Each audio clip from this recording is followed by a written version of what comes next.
Well, good morning, everyone. I am Don Zavis, one of the co-founders of the Tucson Paranormal Society. Welcome to Inside Tucson Paranormal. And I have a great treat because I have the other co-founder of the Tucson Paranormal Society, Mr. Larry Martin, on with us today to talk about all things astrological here in our, crazy, crazy world. So, Larry, how are you? This is like old home week to me. I know, it's great. No, I always start out the day by saying, "Hey, I'm fabulous, but the day's early." there's a lot of time to hit the flush button. So Larry, There can you you go. can you tell? I would think most people who know me know Tucson Paranormal Life clearly know you, but for those that don't, would you be kind enough to kind of give them a quick share here? Absolutely, absolutely. I began my fascination with astrology when I was a teenager, and learned as much as I could. But I ended up taking professional classes, and I always recommend that's the best way to go. And by the time I was in my late 20s, I was pretty good at astrology, and I won a job at People Magazine in New York City. And I was their astrologer for almost 7 years, and that was unprecedented at the time. They usually only hired people with 1 year contracts, so I got 7 1 year contracts in a row, and absolutely had a life changing experience there, meeting all kinds of famous celebrities and all kinds of people. But more importantly, I began building a real business where I would have clients from all over the world, and I still do today. So literally, I'm in my 32nd year of being an astrologer and a counselor, and I've even done a few years as a marriage counselor. So yeah, I've got a wide variety.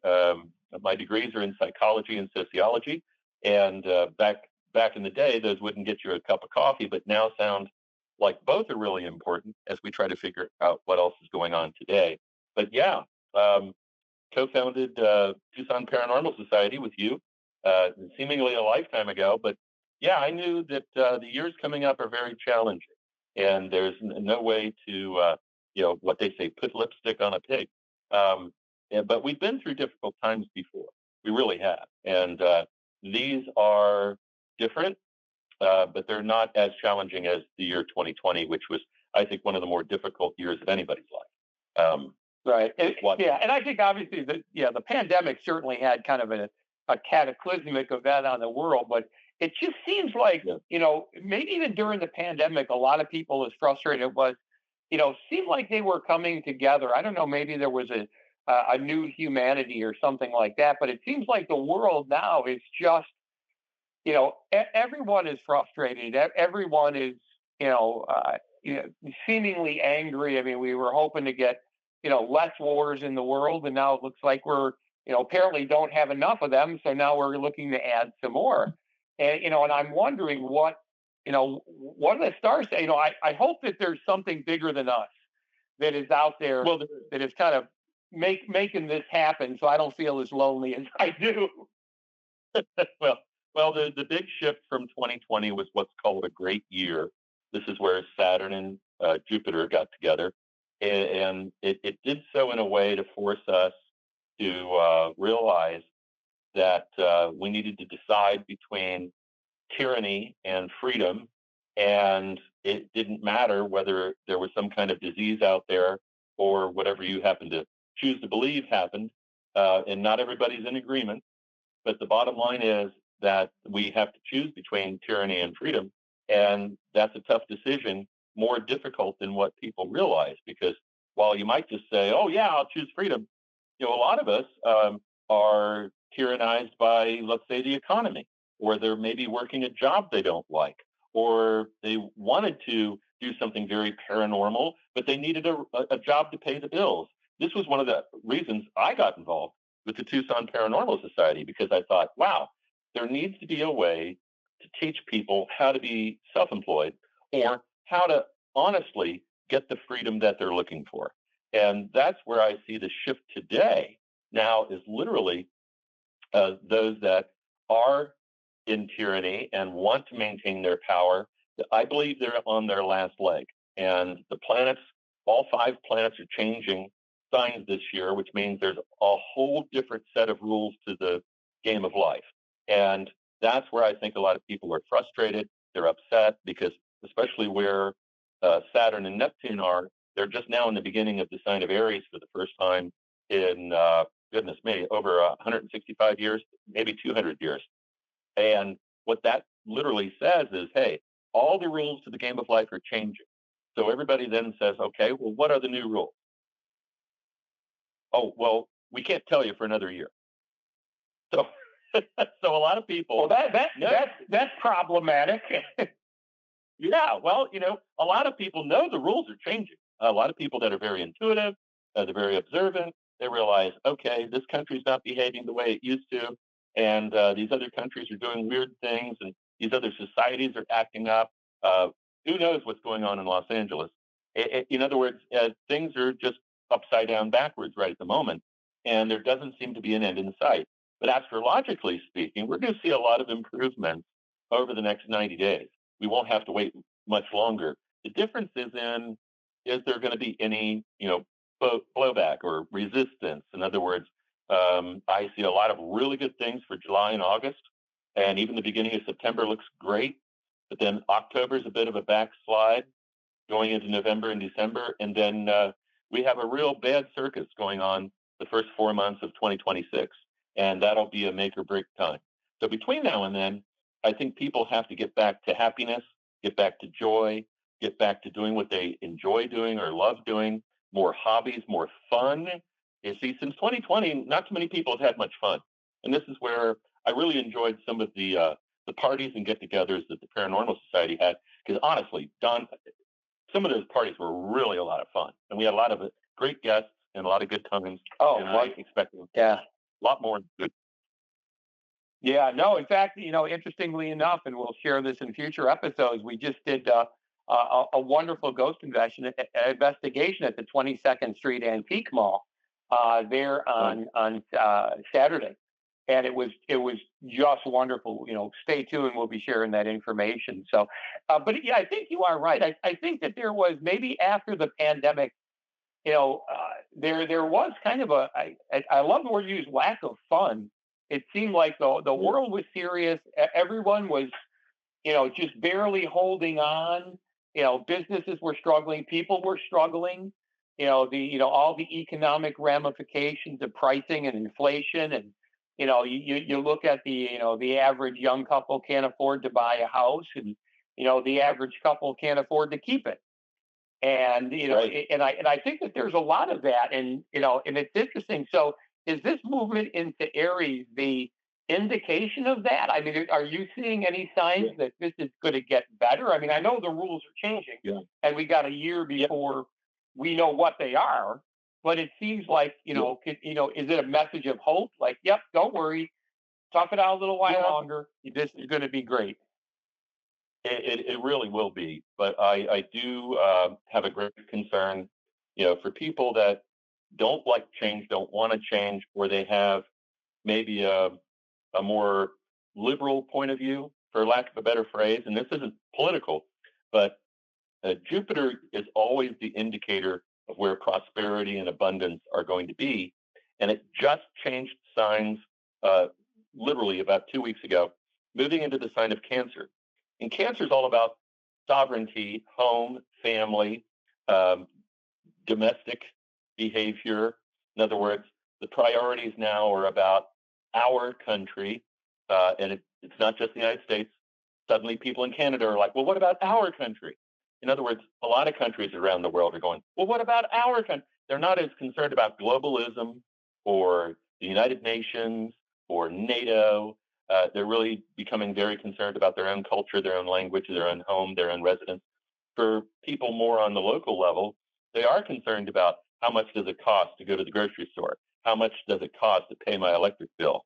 What are we paying for rent or mortgage? And can we get a better deal? And what about those interest rates?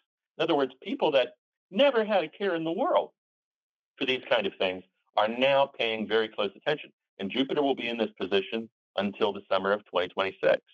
And then the planets I mentioned before, Saturn and Neptune are opposite symbols of one another in many ways. Neptune's about dreams and fantasies and, oh, wouldn't it be nice if we could do this and that? And it's great for art and inspiration and music and things like that. But Saturn is very hardcore. Saturn is, well, tell me what the rules are. Or, hey, I know, Mr. Neptune, you want to learn how to play guitar in 5 seconds, but Saturn says you really need some lessons and you really need to learn note structure and how a song is made. And in other words, Saturn's more about getting it done in a more realistic way. Kind of like, well, that's great. You want to take the kids to Disneyland, but Saturn would say, do you know how much it's going to cost? Sure, it's more about implementation.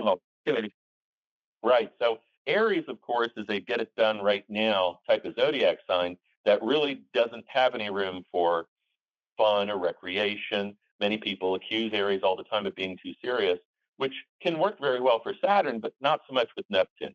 So Neptune is trying to tell everybody, hey, the rules have changed. And then everybody asks, how so? And Neptune can't answer. And Saturn says, well, we're going to do it my way, yet Neptune's influence is stopping that right now. That's why it's going to take pretty much the rest of this year for us to figure out what the real rules are. And the other planets that are changing signs, namely Uranus and Pluto, are all going super technology. I mean, we're going to have computers by the end of this year that are going to shock the minds of everybody. In fact, everybody can go on YouTube and look up the TV show 60 Minutes, and they had a big expose on quantum computers that I'm still trying to wrap my head around, how the center of a computer processor is purposefully left empty so that quantum entanglements can be created there, and it's all done by your computer. In fact, I had several people call me in the last week telling me their cell phones had magically turned themselves on and brought in a Google Gemini AI system in their latest updates. And they went to an Apple store to try to find out if they could turn it off. And they said, no, you can't. That's the new upgrade. So computers and cell phones and all technology is going to take a quantum leap in the next 90 days. And I have two friends right now asking me if it's okay to give their artificial intelligence program a personality. I said, I searched that. I have no idea what the I would have a hard time. I mean, anytime, again, I'm a sales guy, right? So I'm kind of a face to face, belly to belly, eye to eye kind of guy. But, anytime AI is brought up in the conversation, I always keep telling people, did you not watch The Terminator? You don't remember Arnold Schwarzenegger? I mean, if you get anything, it's interesting because, and I actually tried this myself about a year ago, went to an AI chatbot and I asked it, would the world be better with people or without people? And almost instantaneously it came back without people. Well, if you also give it the capacity to maybe make that change, that seems like a pretty bad idea. It's like the adage. It's the adage for autonomous cars. And that, autonomous cars are supposed to start in Austin, Texas, in about 90 days, as well as flying cars. I mean, I grew up like a lot of people watching Star Trek, and even the very original Star Trek episode with William Shatner and Leonard Nimoy, this was late 60s, early 70s, had several episodes where literally computers decided that humans were just too illogical and too much of a mess and not worth the trouble. And it seems like almost every science fiction story ever written that won any kind of an award tried to deal with that problem. And I don't recall being very successful. Primarily, logical machines will always be a couple steps ahead of us. The difference is going to be in our spirituality and our ethics. And that is also changing this year. So, I think, and I think that's a lot of the case. I mean, I think the acceptance of the world of the paranormal, and it's interesting because, and I've said this, when you and I were partners starting, the Tucson Paranormal Society, you go in any paper almost on the face of the earth, and it has an astrological, section in it. Now, is that considered paranormal or, some kind of, divination or something like that? I guess, there's a question mark on that, but I think, depends on who's writing it. Yeah, And I agree. Interpretation is everything, no question about that. But I think the interesting part of it that I always kind of tilt towards is that, we as, human beings, we kind of avoided the things that we deem scary: ghosts, Bigfoot, Loch Ness monster, UFOs, all of these things up until literally, in my opinion, maybe the last 10 years. Now it's everyone is doing everything they can. We hold CE5 events with the specific purpose of attracting the attention of potentially what our ET neighbors. We now do ghost investigations, and at locations that happily promote the fact that they're haunted. Right, years and years ago, if you had something that was, if you had a haunted hotel, you would downplay that to the 11th hour because you'd be fearful nobody would come. Now that's the right. top line in the banner of your website. The most haunted hotel in Jerome, Arizona. I think that the same thing with and where you look at astronomy or astrology, but tilting towards the astrological part of it. I think people are realizing that there's something there. We don't know what it is, and yet there's something there. I don't know if it's a newfound you know I guess I'm thinking back. It's now there's just a newfound acceptance in this particular world. Are you seeing Yeah, that as well? I am. Sadly, though, the people that I learned from, have already kind of departed this world. Because now as I'm getting older, I'm now teaching more students than ever before, and I'm happy to say, my youngest student is 40 years old. So I'd like to still try to reach even younger people, but right now they're busy with their smartphones. But overall, yes, it's not only more accepted, but now the struggle is to try to get people to understand that it's a lot more natural and a lot more common than they ever realized before. And this is where I think the Paranormal Society does its greatest work, is to try to tell people, hey, ghosts have been with us for a very long time. Same with Bigfoot or dogmen or aliens. They didn't just pop up yesterday. They've been with us and really a part of our nature for thousands of years. And so the popularity just catching on today, I think, is more curiosity, but I think it's also a bit frustration with the powers that be, whether it's the school system or the government, where people are realizing, hey, we're just not being told the truth. Kind of like the X Files TV show where it says the truth is out there. And I agree, the truth is out there, but people have to be willing, to work together and consult what I call real experts. I didn't even know what the Michigan Dog Man was before I met you. Now I learn more about it than probably what I want to know because it's a very All right, fabulous. it's very real. Yeah. And I think, going back to the astrological part of it, I mean, what would you, so someone who's out in the world who hears this, sees this, recognizes some kind of something related to the astrological world, how should they? I mean, should they contact you? Do they get like I did, and of course I Yeah. hired you to do it. A chart for me, for my family.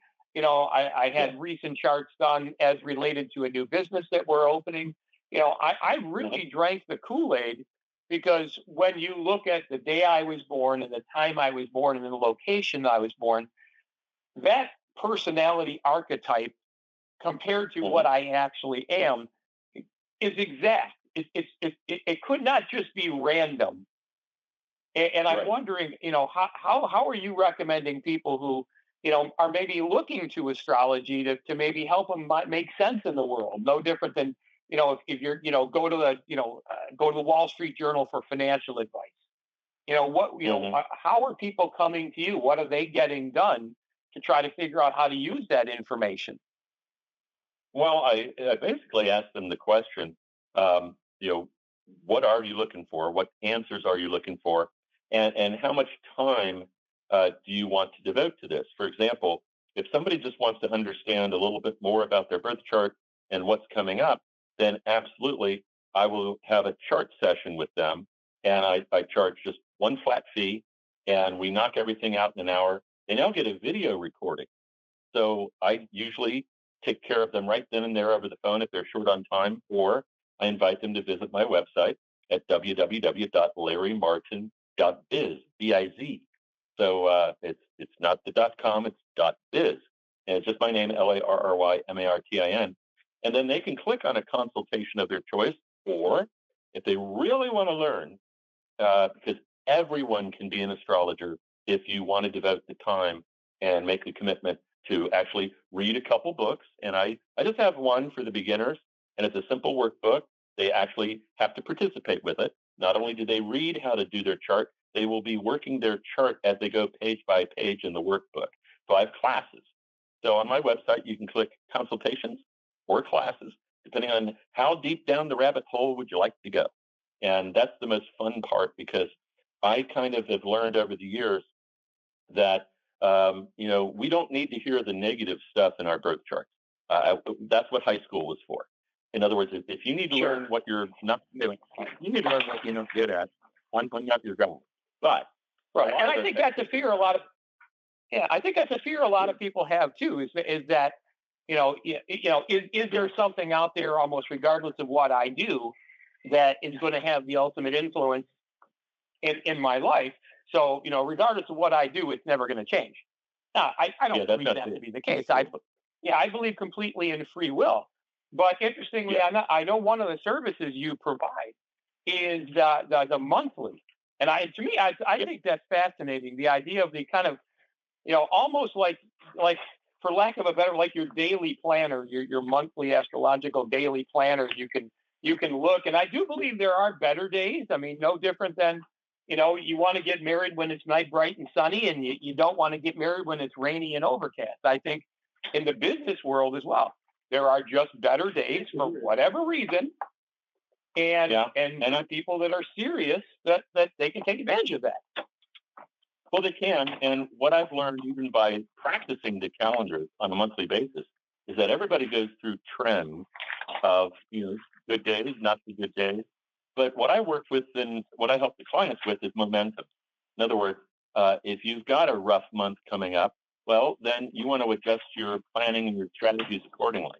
On the other hand, people that have really fantastic months ahead, I actually have quite a different philosophy. Instead of taking a relaxing vacation on the beach, I think when you have a really good month ahead, you double down on your work, you double down on your productivity, and take advantage of the good times. If you were having a rough month, well, maybe that's the time to go to the beach and have a margarita. In other words, if it's going to be rough weather, you batten down the hatches and you take care of what you can and give the rest up to the higher powers that be. But you don't give up. In other words, we can change and adjust to everything. In fact, I actually am teaching Sanskrit to a couple of people because the belief in India is that you can actually alter chakra energy and adjust to your astrology chart according to the weather of the day, like having an umbrella when you know it's going to rain. It's fascinating. And I think to me, it just really offers another level of potential influence. I think everyone. I think everybody has that lucky tie that they wear, or the person that has the rabbit's foot, and I think that there's a superstition component that's out there. But I think the larger of the components are, especially in the astrological world, that if you have something that may have an influence, you would be incredibly short-sighted not to take a look at it. No different than, again, we'll go back to the marriage. I remember my wife, we were getting married. She went to the almanac because the almanac was able to go a year in the future, and right. I don't want to say predict, but using other patterns as to what the weather might be on this series of dates. Now, is that, who knows? I mean, that's just random guess based on patterns. But I think for the people that kind of poo-poo astrology or don't want to invest in someone like you, I think they're incredibly short-sighted. I mean, I personally I'm willing to invest not only dollars but time to try to put everything I possibly can, on my side. If it's a date or a time, or you say a prayer before a test or anything. I mean, this is really to me no different. Well, and astrology also offers a very deep look. First of all, astrology has been around for thousands of years, and I do incorporate some Hindu or Tibetan techniques that talk about destiny. You and I've talked about that part of your chart where you are destined to be a very Mhm. social Mhm. influencer. So Yep, you I'm sit a at finger home. of God. Yeah, exactly. Well, for you to sit home and just talk to your artificial intelligence, that does you a great disservice because your chart's meant to be with real human beings, with real situations, and real solutions. So I think it goes a long way to discovering, what everybody's destiny is in their chart, and we all have one. Oh, it's amazing. Inevitably, and I'm looking at my countdown clock here, and inevitably I run out of time before I run out of questions. So, Larry, how can people get a hold of you? What are some of your entry line programs that you have available? And I will actually tell everyone in our listening audience, this is the Well, real thank you. deal. I mean, I very rarely will like put my head on the line and make a pronouncement about something, especially in the world of paranormal. But I've seen too much stuff that's just incredibly accurate for it just to be random. So, what does the relationship with Larry Martin look like? Okay. Well, they contact me through the website, www.larrymartin.biz, B-I-Z, or they just call me on the phone, 513-476-2222. And I'm here in Arizona. And we do most of our contact now through Zoom calls and through phone calls, whatever works best for you. But the website's most explanatory. And of course, I'll answer any question over the phone. Just give me a call, leave me a message. If I'm with somebody, I will call you back. Yeah, and I will say from personal experience, he's very, very responsive, very detailed, incredibly accurate in what you get. You're not going to get like a couple little scratches on paper. You're going to get a really, really comprehensive, complete thing. So, Larry, it's an absolute privilege. Not only does this feel like old home week that you and I get to do this together, because you and I started doing this together. But Yeah. for anyone who is interested in kind of peeking back behind the curtain and seeing what the wizard looks like. I really do believe that, there is something. I don't know what it is. I don't know how it is, but I'm telling you, it's there. So, Larry, again, thank you so much. We truly appreciate the privilege to have you join us today. And for those that are listening, thank you so much for you as well. For us to continue to bring, great paranormal content on a weekly basis is really because you guys are listening. The more you listen, the more that we're going to talk. So thank you so much, everybody. Have a wonderful Monday, a wonderful week, a wonderful remaining portion of June, and again, thank you so much for allowing us to do this. Bye bye, everybody.